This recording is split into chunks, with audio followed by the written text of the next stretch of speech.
ആ ശുശ്രൂഷ കണ്ട് വലിയ പരിചയം കാണുന്ന സാധ്യതയില്ല.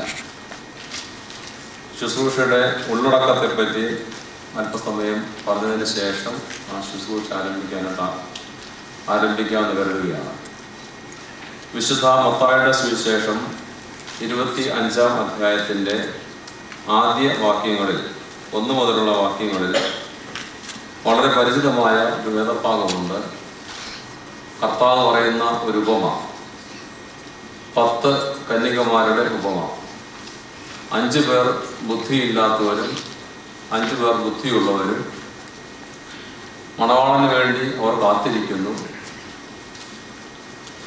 ബുദ്ധിയില്ലാത്ത കന്യകമാർ തങ്ങളുടെ ദീപവേഷ്ടികൾ കെട്ടുപോകാതിരിക്കുന്നതിന് വേണ്ടി ബുദ്ധിയുള്ള കന്യകമാരോട് എണ്ണ കടം ചോദിക്കുന്നു. ബുദ്ധിയുള്ള കന്യകമാർ അവരോട് പറയുന്നു, ഞങ്ങളുടെ പക്കലുള്ള നിങ്ങൾക്ക് തന്നു കഴിഞ്ഞാൽ മണവാളൻ വരുമ്പോൾ ഞങ്ങൾക്കും ഇല്ലാതെയാകും. അതുകൊണ്ട് നിങ്ങൾ പോയി കച്ചവടക്കാരുടെ അടുത്ത് നിന്ന് വാങ്ങുവിൻ എന്ന് പറയുന്നു. ബുദ്ധിയില്ലാത്ത കന്യകമാർ കച്ചവടക്കാരുടെ അടുത്തിലേക്ക് എണ്ണ വാങ്ങുന്നതിന് പോകുന്നു.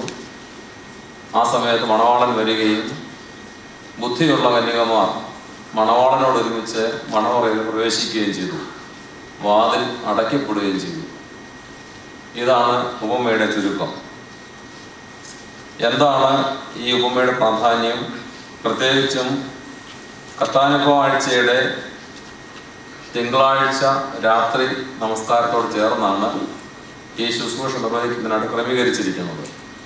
അതായത് ഈ കഴിഞ്ഞ രാത്രിയിൽ ഞായറാഴ്ച അസ്തമിച്ച് തിങ്കളാഴ്ച ആരംഭിക്കുന്ന പാതിരാത്രിയുടെ 2-ാം കോമ കഴിയുമ്പോൾ ഈ ശുശ്രൂഷ നടത്തുന്നതിനായിട്ടാണ് ക്രമീകരിച്ചിരിക്കുന്നത്. ആ ശുശ്രൂഷയോടുകൂടിയാണ് ആശ ആഴ്ചയിലേക്ക് നാം പ്രവേശിക്കുന്നത്. മണവാളന് വേണ്ടി കാത്തിരിക്കുന്ന ഒരു വലിയ സമൂഹം, സഭയാകുന്ന മണവാട്ടി ക്രിസ്തുവാകുന്ന മണവാളന് വേണ്ടി കാത്തിരിക്കുന്നു. മണവാളന്റെ വരവിന് വേണ്ടി നാം കാത്തിരിക്കുകയാണ്. പ്രത്യേകിച്ചും ഉയർപ്പ് പെരുന്നാളെന്ന് പറയുന്നത് മണവാളന്റെ ആഗമനമാണ്. സഭ മുഴുവനായി ഈ കഷ്ടാനുഭവ ആഴ്ചയിലൂടെ ഉയർപ്പ് പെരുന്നാളിൻ്റെ മഹത്വം കാണുന്നതിന്, ആ മഹത്വത്തിലൂടെ മണവാളനോട് ഒരുമിച്ച് ചേർക്കപ്പെടുന്നതിന് ആഗ്രഹിക്കുകയും പ്രതീക്ഷിക്കുകയും കാത്തിരിക്കുകയും ചെയ്യുമ്പോൾ പിതാക്കന്മാർ ഈ കന്യകമാരുടെ ഉപമ ഒരു പ്രത്യേക പ്രാർത്ഥനാ രൂപത്തിൽ ക്രമീകരിച്ച് സഭയെ മുഴുവനായി അതിനുവേണ്ടി ഒരുക്കുന്നതിനായിട്ട് ക്രമീകരിച്ചിരിക്കുന്നു. ദീർഘമായ പ്രസംഗത്തിന് തുല്യമായിട്ട് തന്നെ രാത്രി നമസ്കാരത്തിൻ്റെ 4-ാം കോമയിൽ, ഈ കഴിഞ്ഞ രാത്രിയുടെ 4-ാം കോമയിലെ പ്രമേയം മുഴുവനും 10 കന്യകമാരെ കുറിച്ചുള്ള ഈ വേദഭാഗം അടിസ്ഥാനമാക്കിയുള്ള പിതാക്കന്മാരുടെ വിശദീകരണമാണ്. അവിടെ യേശുതമ്പുരാൻ ഉപമയിൽ ഉപയോഗിച്ചിരിക്കുന്ന ബുദ്ധിയുള്ള കന്യകമാർ എന്ന് പറഞ്ഞാൽ എന്താണ്, ബുദ്ധിയില്ലാത്ത കന്യകമാർ എന്ന് പറഞ്ഞാൽ എന്താണ്, എണ്ണ എന്താണ് സൂചിപ്പിക്കുന്നത്, എണ്ണയുടെ അഭാവം എന്താണ്, എണ്ണ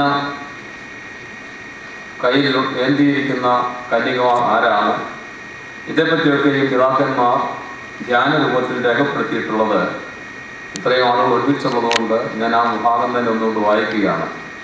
അതുതന്നെ ഒരു പ്രസംഗത്തിന് തുല്യമാണ്.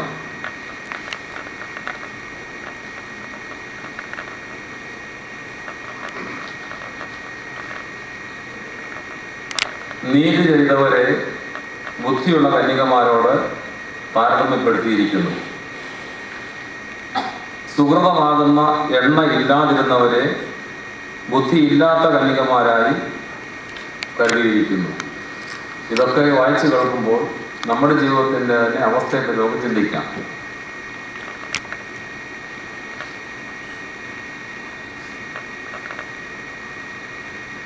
ജീവിതത്തിൽ സുഹൃതങ്ങൾ ഇല്ലാതിരിക്കുന്നവരെ ബുദ്ധിയില്ലാത്ത കന്യകമാരായി ഗണിച്ചിരിക്കുന്നു.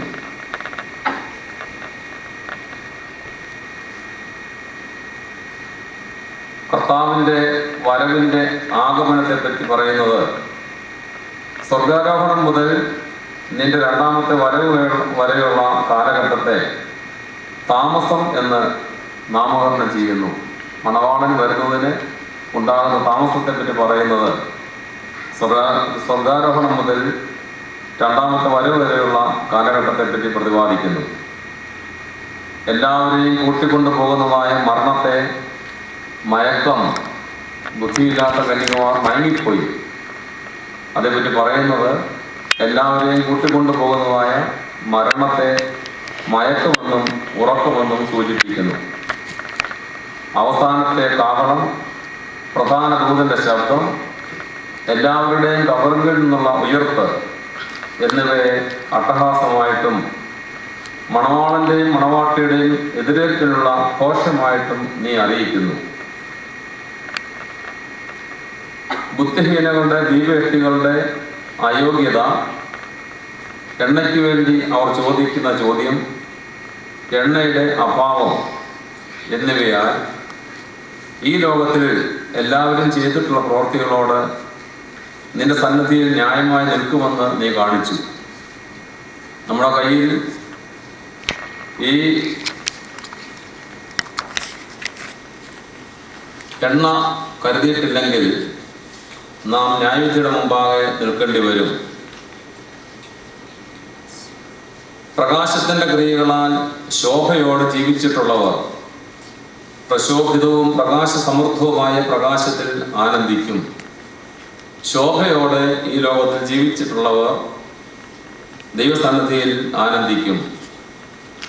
അഴിഞ്ഞു പോകാത്ത മണവറയിലേക്ക് അവനോടുകൂടെ ചേർക്കുന്നതിന് അവർ യോഗ്യരായിത്തീരും.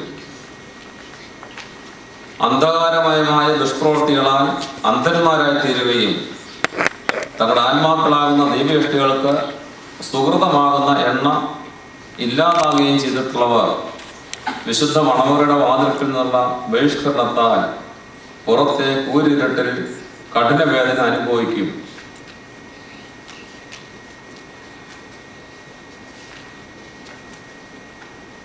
അന്ധകാരമയമായ ദുഷ്പ്രവർത്തികൾ ചെയ്തിട്ടുള്ളവർ ഈ ലോകത്തിൽ ജീവിച്ചിരിക്കുമ്പോൾ ദുഷ്പ്രവർത്തികൾ ചെയ്യുന്നവർ പുറത്തെ അന്ധകാരത്തിൽ കഠിന വേദന അനുഭവിക്കേണ്ടി വരും.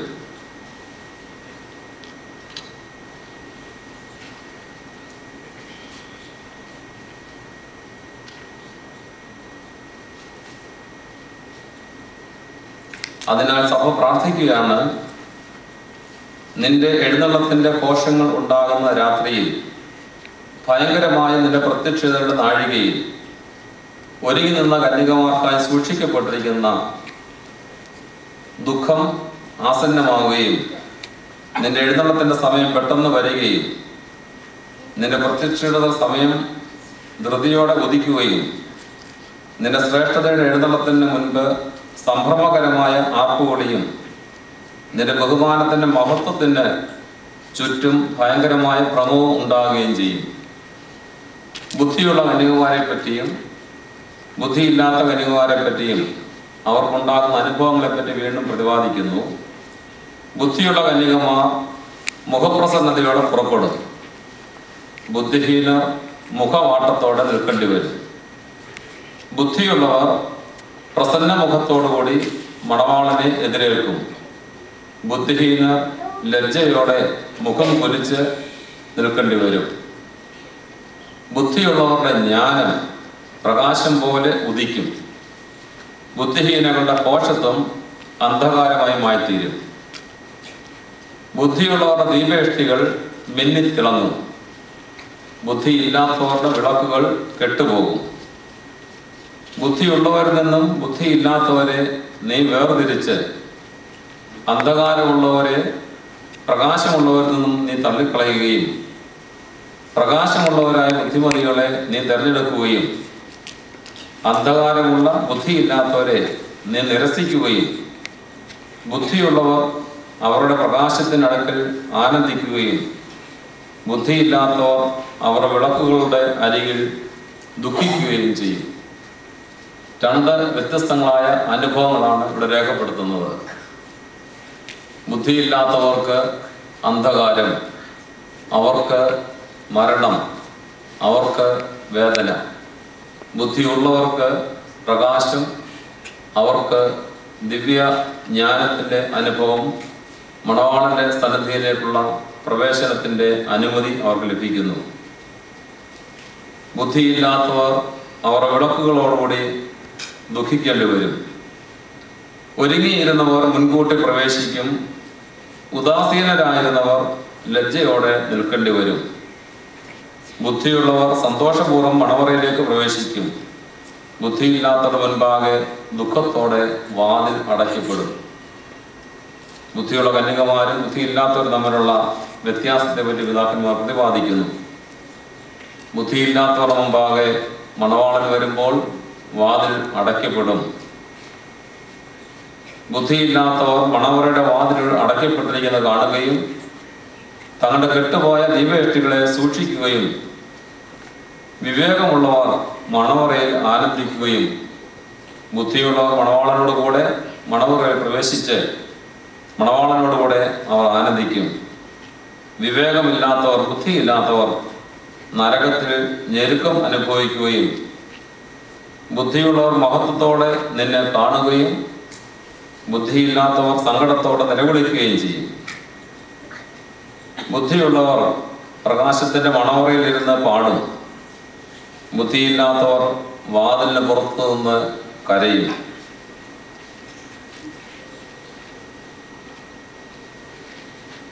ഈ രണ്ട് വ്യത്യസ്തങ്ങളായ അനുഭവങ്ങൾ, ബുദ്ധിയുള്ള കന്യകമാരും ബുദ്ധിയില്ലാത്ത കന്യകമാരും, അവർ വാതിലിന് പുറത്ത് നിൽക്കേണ്ടി വരുന്ന അനുഭവം, ഒരു കൂട്ടർ മണവാളനോടൊപ്പം വാതിലിനുള്ളിലേക്ക് കടക്കാനുള്ള സൗഭാഗ്യം ലഭിക്കുന്നവർ. ഇത് പറഞ്ഞിട്ട് സഭയുടെ മൊത്തമായുള്ള പ്രാർത്ഥന തുടർന്ന് പറയുകയാണ്. സഭ മുഴുവനായി ഈ രണ്ടു വിധത്തിലുള്ള അനുഭവം അനുസ്മരിച്ചതിന് ശേഷം പറയുന്ന പ്രാർത്ഥന എന്താണെന്ന് ചോദിച്ചാൽ, നിന്റെ വലിയ സംഭ്രമകരമായ ആ നാഴികയിൽ വാതിലിന് പുറത്ത് ലജ്ജയോടെ നീ ഞങ്ങളെ ആട്ടിക്കളയരുതേ. കല്യാണത്തിൽ ഞങ്ങളുടെ ആത്മാക്കളാകുന്ന വിളക്കുകളെ നീ കെടുത്തിക്കളയരുതേ. ഇത് സഭയുടെ പ്രാർത്ഥനയാണ്. ബുദ്ധിയുള്ള കന്യകമാരും ബുദ്ധിയില്ലാത്ത കന്യകമാരും തമ്മിലുള്ള അന്തരം എന്താണെന്ന് മനസ്സിലാക്കിയിട്ട് സഭ മുഴുവനായി നാം പ്രാർത്ഥിക്കുകയാണ്. നിന്റെ കല്യാണ വിരുന്നിൽ ഞങ്ങളുടെ ആത്മാക്കളുടെ വിളക്കുകളെ നീ കെടുത്തിക്കളയരുതേ. നിന്റെ മണവറയിൽ ഞങ്ങളുടെ ആത്മാക്കളാകുന്ന ദീപേഷ്ടികളെ നീ അന്ധകാരപ്പെടുത്തി കളയരുതേ. നിന്റെ മണവറയുടെ വാതിൽ ഞങ്ങളുടെ മുൻപാകെ അടച്ചു കളയരുതേ. നിന്റെ നീതിയുള്ള ന്യായവിധികളിൽ നീ ഞങ്ങളെ തള്ളിക്കളയരുതേ. പിന്നെയോ, നീ ഞങ്ങളുടെ മുമ്പിൽ വാതിൽ അടയ്ക്കരുത്, നീ ഞങ്ങളെ തള്ളിക്കളയരുത്, മണവറയുടെ വാതിൽ ഞങ്ങളുടെ മുമ്പാകെ അടച്ചു കളയരുത്. പിന്നെ എന്താണ് ചെയ്യേണ്ടതെന്ന് ചോദിച്ചാൽ, തയ്യാറാക്കപ്പെട്ടിരിക്കുന്ന വഴിയാത്രയ്ക്കുള്ള ഭക്ഷണങ്ങളോടും മലിനപ്പെടാത്ത വസ്ത്രങ്ങളോടും പ്രകാശിക്കുന്ന വിളക്കുകളോടും കെട്ടുപോകാത്ത ദൈവവേഷ്ടികളോടും കൂടെ നിന്റെ പ്രത്യാഗമനത്തിൽ എതിരേൽപ്പാനും ലജ്ജിപ്പാനിട വരാത്ത നീതിമാന്മാരുടെ പുണ്യവാന്മാരുടെ കൂടെ നിന്നെ സ്വീകരിപ്പാനും മരണമില്ലാത്തതായ തോഴ്മക്കാരോടും ക്ഷണിക്കപ്പെട്ടവരോടും ഒരുമിച്ച് നിനക്ക് സ്തുതി പാടുവാനുമായിട്ട് നിന്റെ കൃപയാൽ ഞങ്ങളെ അർഹരാക്കണമേ. ഇതാണ് സഭയുടെ പ്രാർത്ഥന എന്ന് പറയുന്നത്. ഈ 10 കന്യകമാരുടെ അനുഭവം, ബുദ്ധിയുള്ള 5 പേർ, ബുദ്ധിയില്ലാത്ത 5 പേർ, ദീപേഷ്ടികൾ കെട്ടുപോയ 5 പേർ, ദീപേഷ്ടികൾ കത്തി നിൽക്കുന്ന 5 പേർ, കയ്യിൽ എണ്ണയില്ലാത്ത 5 പേർ, എണ്ണ കരുതിയിരുന്ന 5 പേർ, ജീവിതത്തിൽ സുഹൃതങ്ങളുള്ള ആളുകൾ, ജീവിതത്തിൽ സുഹൃതങ്ങൾ ഇല്ലാത്ത ആളുകൾ, മണവാളൻ വരുമ്പോൾ ഒരുക്കത്തോടുകൂടി ഇരിക്കുന്നവർ, മണവാളൻ വരുമ്പോൾ ഒരുങ്ങാതെ ഇരിക്കുന്നവർ, ഇവർക്ക് വേണ്ടി സഭ മുഴുവനായി പ്രാർത്ഥിക്കുന്നു. നിന്റെ വലിയ എഴുന്നള്ളത്ത ദിവസത്തിൽ നിന്റെ പുണ്യവാന്മാരോടും നീതിമാന്മാരോടും ശുദ്ധിമാന്മാരുടെ ശുദ്ധിമതികളോടും കൂടെ നിന്നെ സ്വീകരിപ്പാനും മരണമില്ലാത്ത തോഴ്മക്കാരോടും ക്ഷണിക്കപ്പെട്ടവരോടും ഒരുമിച്ച് നിനക്ക് സ്തുതി പാടുവാനുമായിട്ട് നിന്റെ കൃപയാൽ ഞങ്ങളെ ഒരുക്കണമേ. നിന്റെ കല്യാണത്തിന് നീ ക്ഷണിക്കപ്പെട്ടവരിൽ നിന്നും, നിന്റെ മണവറയിലേക്ക് പ്രവേശിക്കുന്നതിന് ഒരുങ്ങി നിൽക്കുന്നവരിൽ നിന്നും, നിന്റെ വിരുന്നിൽ സന്തോഷിക്കുന്ന വിരുന്നുകാരിൽ നിന്നും നിനക്ക് സ്തുതിയും സ്തോത്രവും കരയേറ്റുന്നു.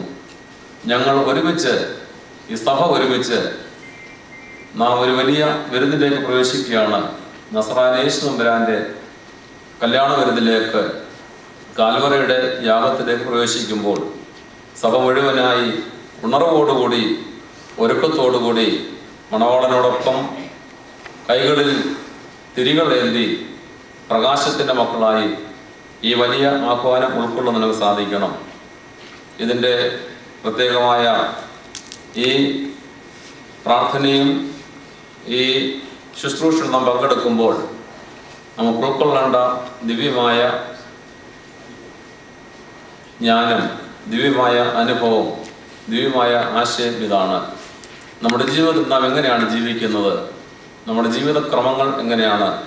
മണവാളനോടൊപ്പം ഉണർവോടുകൂടി, ഒരുക്കത്തോടുകൂടി കഴിയുന്ന അനുഭവമാണോ, അതോ ഉറങ്ങിക്കഴിയുന്ന കൈകളിൽ സുഹൃതങ്ങളാകുന്ന എണ്ണയില്ലാത്ത ജീവിതമാണോ നമുക്കുള്ളതെന്ന് ചിന്തിക്കുക. പുറപ്പെടുകയെന്ന് ആർപ്പവിളിയുണ്ടായി. ആ കന്യകമാരെല്ലാവരും എഴുന്നേറ്റ് തങ്ങളുടെ വിളക്കുകൾ തെളിയിച്ചു.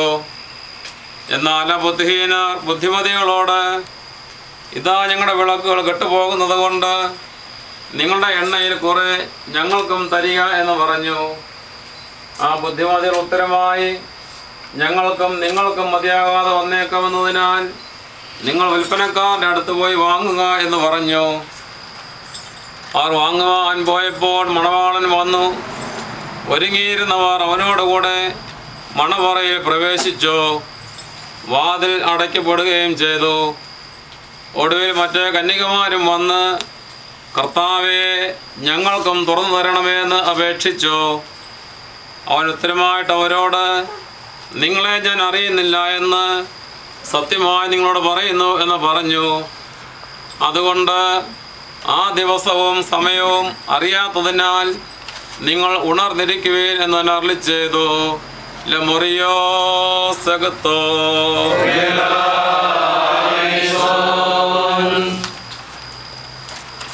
വാതിലുകളെ നിങ്ങളുടെ തലകളെ ഉയർത്തുവിൻ, പണ്ടയുള്ള കഥകളെ ഉണർന്നിരിപ്പിൻ.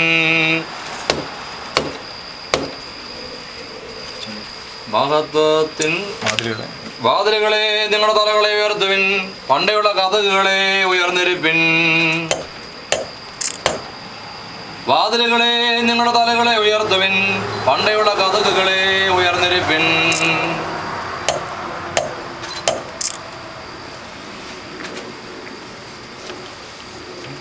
മഹത്വത്തിൻ രാജൻ രാജൻ വരവായി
മധുതേ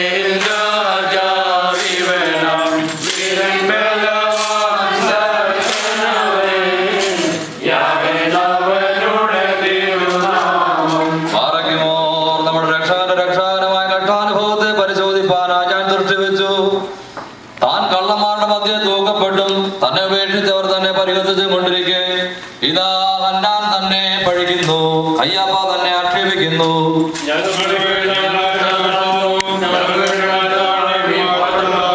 ആകാശത്തിന്റെയും ഭൂമിയുടെയും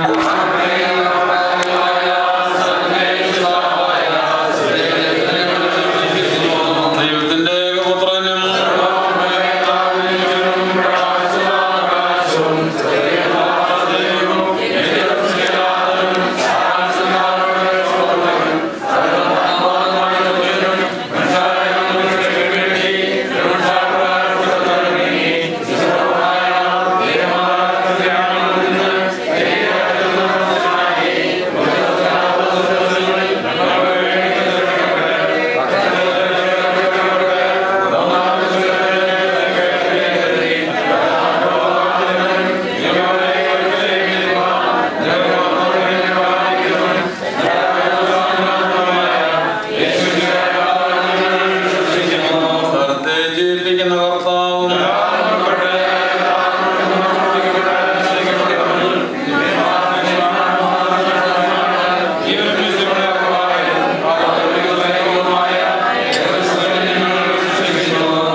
ആകാശവും ഭൂമിയും സൃഷ്ടിച്ച കർത്താവിനാൽ നിങ്ങളെല്ലാവരും അനുഗ്രഹീതരാകുന്നു. ആത്മീയമായ ഈ നമസ്കാരത്തിലും ശുശ്രൂഷയിലും പങ്കെടുത്ത നിങ്ങളെല്ലാവരെയും ദൈവമാർത്ത വാഴ്ത്തിക്കൊണ്ട് കൊടുത്താറാകട്ടെ. ദൈവമായ കർത്താവ് നിങ്ങൾക്കും വിശ്വാസം പരേതർക്കും പ്രാപരികാരികമാറാകട്ടെ. പിതാവും പുത്രനും പരിശുദ്ധ സഹായമായുള്ളവർ ബലഹീനമുള്ളതും കുറവുള്ളവരുടെ നമസ്കാരങ്ങളും പ്രാർത്ഥനകളും ഉന്നതമായ സിംഹാസനം മുമ്പാകെ അംഗീകരിക്കപ്പെട്ടതും കൈക്കൊള്ളപ്പെട്ടതാക്കി തീർക്കുമാറാകണമേ. Amo pro ruho kadisho kosho kulas pan lolme.